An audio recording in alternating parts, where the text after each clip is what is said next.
How do you get from Rasputin to King Edward VII using only hookups? Grigori Yefimovich Rasputin, the mad monk, the mystic, and Russia's greatest love machine. Widely rumoured to be having it away with the Tsarina Alexandria, but very little proof of that actually exists beyond the gossips of revolutionaries who hated them both. But that does put Alexandria in the minority because he seems to have had sex with everybody else in Russia.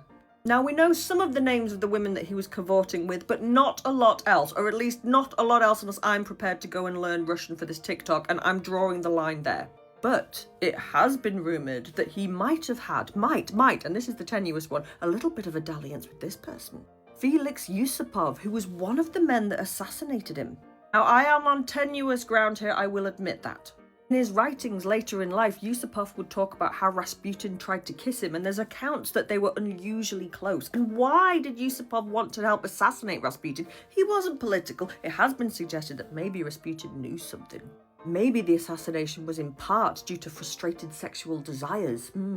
Or maybe not. But someone we know he was having an affair with was this person.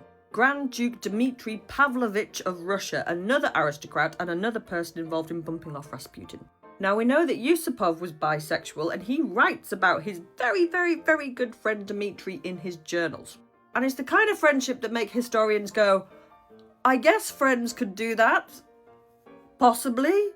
And in 2017, Princess Olga Romanov wrote a book in which she said that Dmitry and Yusupov were actually lovers, so I'm taking that as a win.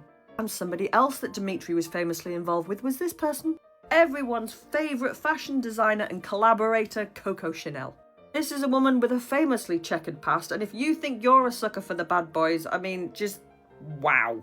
She had a lot of lovers, and when she wasn't helping out the Nazis, she was dating this person, Etienne Balsan. Now, don't worry if you've never heard of him, very few have today, but in his own day, he was very, very famous. He was one of the richest men in France, and he was a socialite. Even though the French had done away with most of their aristocracy in the 18th century, it didn't stop some people becoming incredibly rich, and Etienne Balsan was one of them. And he kept Coco Chanel as his mistress for a number of years. But he was also famously involved with this person, Emilienne Delasson. Again, very famous in her own day, she was one of the great courtesans of the Belle Epoque era. She was also an actress and a singer, but she definitely put it about a bit and made a lot of money doing it too. And if you know anything about late 19th century French history, you will know that one man above all others was a complete menace to anything in a skirt. And it was, of course, Dirty Bertie, aka Edward the Caresser, Edward VII. A man who went through European aristocracy like a dose of the clap. He and Emilienne were lovers, of course they were, and that is how you get from Grigori Rasputin to King Edward VII.